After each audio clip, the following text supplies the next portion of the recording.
Good morning. I'm Fred Ghatala. I'm the Director of Carbon and Sustainability for Advanced Biofuels Canada, Biocarburant Avancé Canada.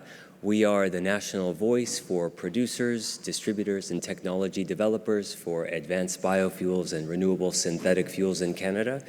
Our members have 34 billion liters of installed production capacity around the globe. About 2 years ago, we started a specific group, a caucus within our organization called the SAF caucus that specifically engages on defining what are some of the things that will bring a true SAF sector into place in Canada. So we've got a great panel here. I'm going to tee it up with a couple of slides, get through the presentations, and then hopefully leave a lot of room for discussion. So before I start, I'll just do the SAF 101 because anybody that lives in this space assumes everyone knows what SAF is. So this may be prequel for all of you, but basically sustainable aviation fuel is fit-for-purpose jet fuel that is made from renewable resources. So one of the key things is that because aviation fuels are used in airplanes, which are high up in the air, there is a lot of certification that is required. So the renewable component of the fuel is certified to ASTM 7566. It's blended with fossil jet fuel that's certified to 1655.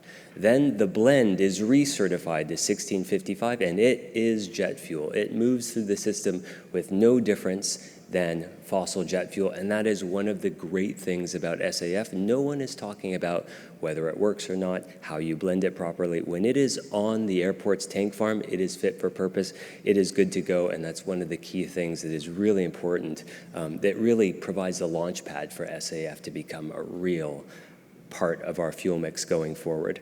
So the title of the presentation is SAF Regulatory Battles and What Works Best for Canada. So here's a snapshot of what some of the battles have been. So let's start in the US. The 45Z tax credit under the Inflation Reduction Act Clean Fuel Production Credit has a higher incentive rate for sustainable aviation fuel than it does for on-ground renewable fuels. That's been a battle. There's been lots of back and forth about why SAF merits a higher credit. Life cycle analysis conflict. I mean, standards are a blood sport, models are definitely a blood sport. So you've got in the IRA 2 different LCA methodologies pointed to.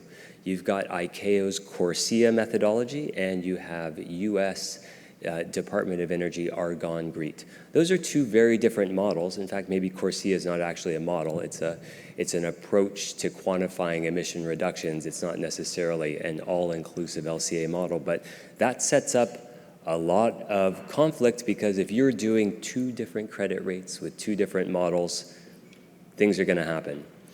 European Union, crop-based eligibility versus ineligibility was a key debate point in the creation of the Fit for 55 Refuel EU Aviation. So as it's currently written, and Refuel Aviation and Fit for 55 is now approved through the long trilogue process, crop-based fuels, so food and feed crops, are currently ineligible from being able to create eligible SAF. The European Union's approach has a large bet on e-fuels and power-to-liquids. So the Refuel EU mandate right now is going to be 2% in 2025. And when it gets to 2030, that's a 6% blend rate. 2050, it's 70%, and e-fuels are supposed to be half of that, 35% from e-fuels. So the US has, under the SAF Grand Challenge, about a 3 billion gallon 2050 market. The UK and the EU is almost 2 billion gallons, 1.75. Add Canada with a 1 billion liter target that is also echoed by CSAF and was part of the Transport Canada Action Plan. We're basically looking at a 5 billion gallon, maybe 20 billion liter market by 2030. These are big numbers, and the battles that are fought in designing the reg systems have been extremely important in defining what those policies look like. So Canada, what works? I know that the IRA response is fundamental to setting up domestic production capacity, and domestic capacity is one of the key things that makes for durable policy. In Canada, provinces are very strong. This is one of the first things I learned when I moved to Canada from the US, is that provinces' control over energy and environmental policy is a key defining fact of Canadian life. So considering the approaches to how to meet the 10% SAF aspirational target by 2030 is really the battleground in Canadian policy development as it pertains to sustainable aviation fuel.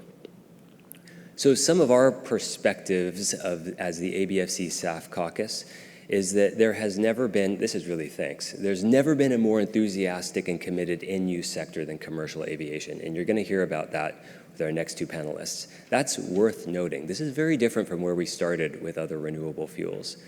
There are no insurmountable technical barriers to low-carbon jet fuel or SAF use. It is certified to be used in very high blends and maybe even 100%. No liquid transportation fuel has decarbonized without regulations on the fuel supply system that require that system to make room for new entrants.